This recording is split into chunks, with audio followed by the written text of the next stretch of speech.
Section 2 is Haley. Haley is a professional dominatrix, sex-positive educator, transformative justice facilitator, and community organizer.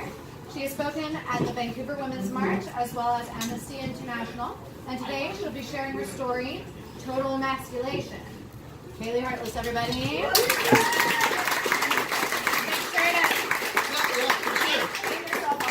Back-to-back eunuchs, which is really exciting. This event is 20% eunuchs, which is way more than the general population, and I really love it. So this is a story about my balls, which is great because it's 2 ball stories in a row as well. This story, so May 28, 2018 was the day I took complete ownership of my masculinity. My parents, who'd been divorced since I was a teenager, wanted to be there. They knew it was important. They didn't really understand transition, but they wanted to be supportive. My parents were the first ones that taught me to perform masculinity as a shield. My first memory of having masculinity forced on me was in 1989. I was about 5 or 6 years old. We were picking out movies at the video store. I really liked My Little Pony and Jem and the Holograms, and so I picked out a Jem video that I hadn't seen before, and I brought it to my mom and I said, I want this one. And she said, okay, I'll get it for you this time, but from now on, you have to start renting boys' movies. I don't blame her. It was the 80s, and we lived in a small town. Everyone was homophobic. My father was homophobic. And being transgender was completely unheard of. Even if they were okay with it, being a trans child in the 80s in a small town, it would have been hell. And chances are Child Protective Services would have taken me away. So I had masculinity forced on me, and I learned to be ashamed of my femininity. That was the first memory of compulsory masculinity for me, and it's something that a lot of trans women experience. The last memory I have of it was November 2015. I'd been experimenting with gender for a few years. I was permitted to cross-dress in ways that people wouldn't notice. My girlfriend at the time would paint my nails, but in November I purchased a sweater dress, and that was too far for her. She hated that dress. She was so afraid that our friends would see it or that our parents would see it on social media. And I don't blame her, because no straight woman wants to witness the slow emasculation of her boyfriend. She discouraged me from wearing it. She called it that fucking ugly sweater dress. But seeing it 2 years later, draped over the petite frame of my young lover, I thought it was really cute. She was wearing the boyfriend sweater, brushing her teeth after a night of lovemaking. I liked that my traditionally masculine frame allowed me to be her big spoon. And when we kissed and I caressed her cheek and I felt her beard stubble, knowing that we shared that biologically enforced masculinity, a byproduct of going through the wrong puberty. Nothing about her was strange, and I wasn't exotic to her. Thank you. We were both in our second year of transition, but she was 8 years younger than me. So she'd been able to stop the testosterone poisoning early.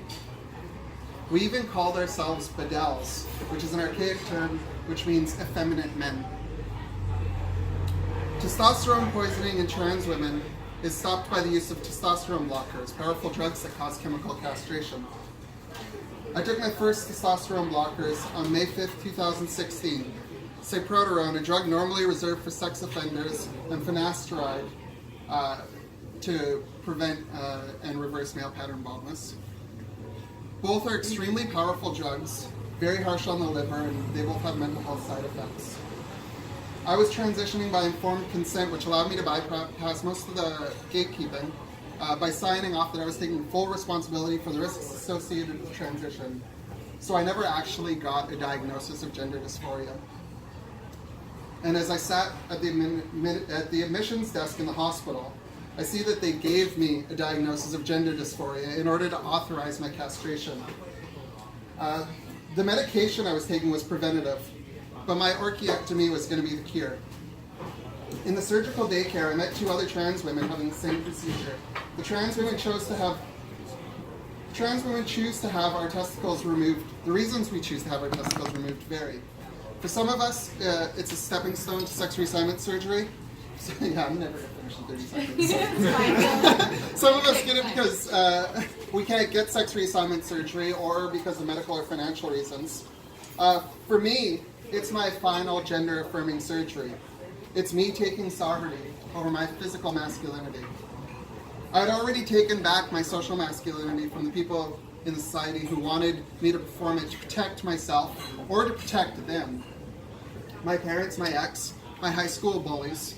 The bullies in high school who made sure to coerce me back into line when I let my femininity show. Calling me a sissy when I bought jeans. Not knowing that jean shorts are for women. Calling me a faggot for holding my friend's hand. Forgetting that teenage boys aren't allowed to touch each other unless it's to hit each other. If only they could see me pushing my IV pole into the operating room, hopping onto the operating table, awaiting my surgical emasculation. I wonder if they'd still call me a girl. The funny thing about transphobic bullies is that they'll call you a girl until you agree with them.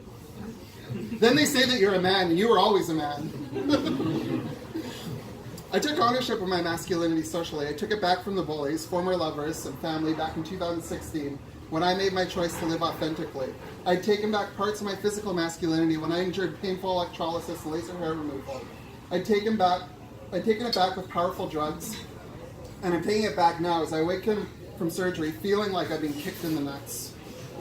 I didn't destroy my masculinity though. I started my transition embracing the fact that I was trans by making peace with the fact that testosterone had poisoned me. And I found beauty in the aspects of trans women traditionally considered masculine. I learned to enjoy making love as a top in a way traditionally considered masculine.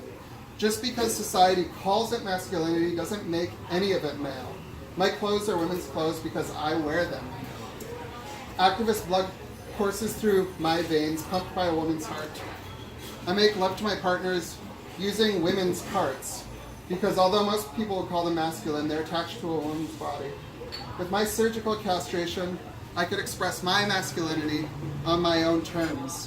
I can be a soy boy, I can be a kitty boy, I can be a bedell, I can be a sissy, not because other people call me that, but because these words are appropriate for me in the moment.